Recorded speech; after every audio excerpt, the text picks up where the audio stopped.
कहानी एक छोटे से गांव की है जहां एक आदमी नामक सोहन रहता था। एक दिन गांव के बाहर एक अजीब सा कुआं दिखाई दिया। सुनते ही गांव वाले उसकी ओर बढ़े और देखा कि कुआं के किनारे एक बड़ा सा पत्थर रखा हुआ है। लोग हैरान थे कि ऐसा पत्थर यहां कैसे आया। गांव का मुख्य हकीम राजीव ने सोहन से कहा, इस पत्थर की कहानी क्या है सोहन? सोहन मुस्कुराया और बताया, हकीम साहब, मैंने इसे कुआं में पाया था। ऐसा लगता है कि यह किसी गुमशुदा मायाजाल की ओर इशारा कर रहा है। राजीव ने तय किया कि वह और सोहन रात के समय मायाजाल की ओर बढ़ेंगे। रात गहरी थी और चांदनी बिखरी हुई थी, लेकिन वे दोनों डरे हुए भी अग्रसर हुए।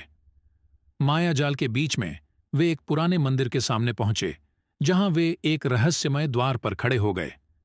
द्वार खुला हुआ था और वे अंदर चले गए। अंधकार में एक बड़ा कमरा था और कमरे के बीच में एक झड़ी बूटी लाइट थी। वे रोंगटे खड़े कर देने वाली कहानी से सामना करते हैं। कमरे की एक कोने में एक पुराना पत्थर खड़ा था जिसमें एक संकेत था, इस पत्थर के पास वो है जिसे तुम खोज रहे हो। वे हैरान और हैरत में रह गए। सोहन की आंखों में आंसू थे और उसने कहा, राजीव साहब, यह किसी के लिए बड़ा खोज हो सकता है, लेकिन मेरे लिए यह एक पुराना मित्र है जिससे मैं बहुत कुछ खोज चुका हूं।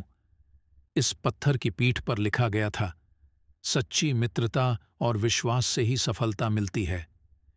ये घटना ने गांव वालों को मित्रता की महत्ता सिखाई और उन्हें यह बताया कि अगर हम अपने मित्रों के साथ हैं तो किसी भी मुश्किल को सामना कर सकते हैं।